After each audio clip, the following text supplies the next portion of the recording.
उसका हिंदी में अनुवाद बताएं तो।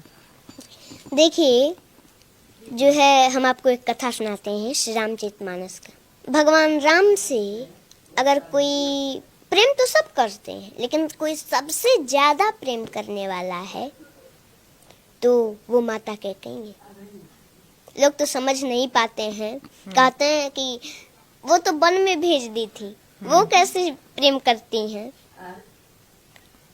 तो वही सबसे ज्यादा प्रेम करती है। वो वन में भेजी थी तो भगवान राम को दिए हुए वचन को पूरा करने के लिए वो वन में भेजी थी। वही सबसे ज्यादा प्रेम करने वाली। सभी लोग, सभी माताएं अपने बच्चे को दूध भात खिलाती हैं बड़े प्रेम से। वैसे ही एक बार माता कैकेयी भी भगवान राम को अपने गोद में बैठा करके और दूध भात खिला रही थी। भगवान राम एक गिलास खाए, 2 गिलास खाए, 3 गिलास खाए, चौथे में हाथ पकड़ लिए। बोले, माँ, आपने कभी हमसे ये नहीं पूछा कि राम तुमको कुछ चाहिए। तो माता कैकेयी बोली कि अरे पुत्र, अरे राम, तुमको कुछ चाहिए तो जल्दी बोलो, क्या चाहिए? तुमको कुछ चाहिए, जल्दी बोलो। तुम्हें मांगने में देरी हो सकती है, मुझे देने में देरी नहीं हो सकती। भगवान राम बोले, माँ, पहले मेरी कसम खाओ कि जो मैं मांगूंगा वो दोगी। माता कैकेयी बोली, हाँ राम, मैं तेरा कसम खाती हूँ, जो तुम मांगोगे वो हम देंगे तुमको। मांगो, क्या चाहिए? भगवान राम बोले, माँ, लेकिन जो मैं मांगने जा रहा हूँ अगर वो आप दे दोगी तो संसार में कोई भी आपका नाम, अपने बच्ची का नाम नहीं रखेगा। तो कैकेयी माता बोली, मुझे मंजूर है राम, बताओ ना क्या चाहिए। मेरा नाम, अपनी बेटी का नाम कोई न रखे, ये मुझे मंजूर है। मेरा राम प्रसन्न रहे, इससे बढ़कर मेरे लिए और क्या हो सकता है। भगवान राम बोले, माँ, लेकिन जो मैं मांगने जा रहा हूँ अगर आप दे देंगी तो संसार में आपका अपजस होगा। माता कैकेयी बोली, मुझे जस मिले, मेरा राम प्रसन्न न रहे तो वो जस मुझे नहीं चाहिए, मुझे अपजस मंजूर है। भगवान राम के आंखों में आंसू आ गए। बोले, माँ, लेकिन जो मैं मांगने जा रहा हूँ वो आप दे देंगी ना तो कदाचित आपको वैधव्य जीवन भी देखना पड़ सकता है। माता कैकेयी जब ये सुनी मौन हो गई। आप ही बताइए, कोई भी भारतीय स्त्री हो तो उसको ये बात तो खटकती है।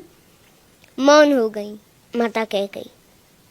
थोड़ी देर मौन रही, फिर कुछ देर के बाद बोली, राम, मुझे कदाचित वैधव्य जीवन ही क्यों ना देखना पड़े, वो भी मुझे मंजूर है। बताओ तुम्हें क्या चाहिए। भगवान राम बोले, माँ, एक समय ऐसा आएगा, मेरा विवाह होगा, मैं फिर अयोध्या आऊंगा और उस समय हमारे लिए आपको 14 वर्षों का वनवास मांगना पड़ेगा।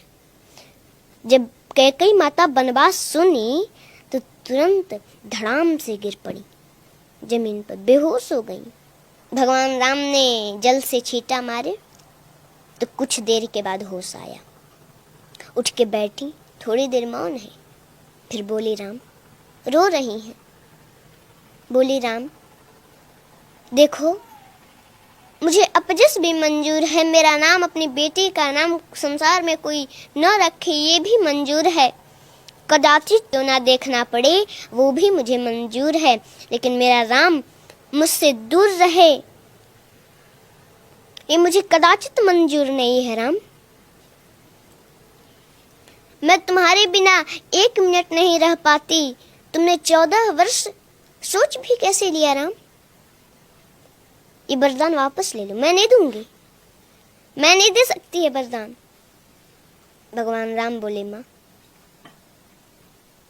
आपको ये वरदान देना होगा क्योंकि आपने हमारी कसम खाई है, और अगर मैं बन नहीं गया तो सरभंग ऋषि की जो है मांस गल चुके हैं, बस हड्डियां बची हैं जो कि अब सूख रही हैं। माता सेवरी, उनको हमारा दर्शन कैसे होगा माँ? उनको बन जाना पड़ेगा। उस दिन से माता कैकेयी भगवान राम से थोड़ा हट हट के रहने का प्रयास करने लगी कि वो समय आए और मेरे दिल के टुकड़े टुकड़े न हो जाएं और मैं राम को दिया हुआ वचन पूरा न कर सकूं, उसको दिया हुआ वरदान पूरा न कर सकूं तो क्या होगा? थोड़ा हट हट के रहने का प्रयास करने लगी और वो समय आया, वरदान मांगी। पहले तो भगवान राम को सूचना मिला था कि उनका राज्याभिषेक होने वाला है, लेकिन प्रसन्नता मयान गताभिषेकतस्तथा न ममले वनवास दुःखत मुखाम्बुजश्री रघुनंदनस्य मे सदास्तु सा मंजुल मंगल प्रदा। जब भगवान राम को ये सूचना मिली कि उनका राज्याभिषेक होने वाला है तो उनके मुख पर प्रसन्नता नहीं थी, लेकिन पुनः उसके अगले दिन उनको सूचना मिल गई कि 14 वर्षों का वनवास मिल गया, तो उनके मुख पर थोड़ा सा उदासी भी नहीं थी। उस समय तो प्रसन्न हो रहे हैं कि अरे पिताजी ने हमको अयोध्या का राज नहीं, पिता दिनी मोहि कानन राजू, पिताजी ने मुझे अयोध्या का राज नहीं, मुझे तो जंगल का राजा बना दिया। वो तो प्रसन्न हो रहे हैं और उस समय उपदेश देते हैं कि कोई भी परिस्थिति हो उसमें प्रसन्न रहना चाहिए, हंसते रहना चाहिए। कोई प्रसन्नता की बात सुन ली, ज्यादा उसमें प्रसन्न भी नहीं होना चाहिए, और कोई दुख का बात सुन लिया तो उसमें ज्यादा दुखी भी नहीं होना चाहिए। हर परिस्थिति में एक जैसा रहना चाहिए। जी देखिए, पुत्र और माता के बीच का जो प्रेम है वो इन्होंने कितने प्यार से समझाया है। इतना इससे पहले भी कई बार राम कथा सुनी होगी, कई बार आपने मंचों पर सुनी होगी, मैंने भी सुनी है, टीवी में देखा है, कई बार मम्मी के साथ सत्संग जाना हुआ है, लेकिन इतना प्यार से आज तक कभी नहीं सुनी। इतने मधुर आवाज में कहाँ पे ठहराव देना है, कहाँ पर पिच गिराना है कि आप उस वाक्य से जुड़ पाए, कहाँ पर पिच उठाकर हाई बोलना है, ये एक कला है।